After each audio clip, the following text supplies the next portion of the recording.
Depression അഥവാ വിഷാദരോഗം എന്ന് പറയുന്നത് കോമൺ ആയി കാണപ്പെടുന്ന ഒരു മാനസിക രോഗമാണ്. ഇത് പ്രധാനമായിട്ടും അഫക്റ്റ് ചെയ്യുന്നത് ഒരു വ്യക്തിയുടെ മൂഡിനെയും ആ വ്യക്തിയുടെ ചിന്തയെയും ആ വ്യക്തിയുടെ പെരുമാറ്റത്തെയും ബിഹേവിയറിനെയുമാണ് പ്രധാനമായിട്ടും ഡിപ്രഷൻ അഫക്റ്റ് ചെയ്യുന്നത്.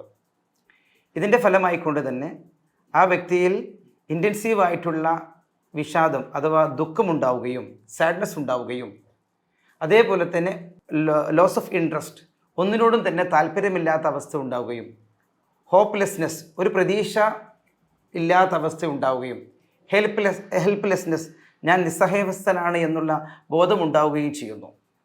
ഇത്തരത്തിലുള്ള അവസ്ഥ ഒരു വ്യക്തിക്ക് വരുമ്പോൾ ആ വ്യക്തിയുടെ വ്യക്തിജീവിതത്തിലും കുടുംബജീവിതത്തിലും അദ്ദേഹത്തിൻ്റെ വർക്ക് സ്പേസുകളുമെല്ലാം തന്നെ ഇതിൻ്റെ ഇമ്പാക്റ്റ് ഉണ്ടാവുകയും അത് ധാരാളം ബുദ്ധിമുട്ടുകൾ ആ വ്യക്തിയിൽ സൃഷ്ടിക്കുകയും ചെയ്യുന്നു.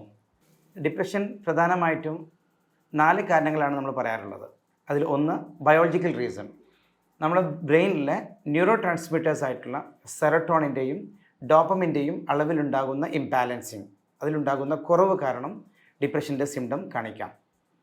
അതേപോലെ തന്നെയുള്ളൊരു കോസാണ് psychological causes like trauma, stress. ഇപ്പോൾ ട്രോമ എന്ന് പറയുമ്പോൾ ഒരു പെട്ടെന്നൊരു അപകടം ഉണ്ടാകുന്നു, അപകടത്തിൽ ആരെങ്കിലും ബന്ധപ്പെട്ട ആളുകൾ മരണപ്പെടുന്നു.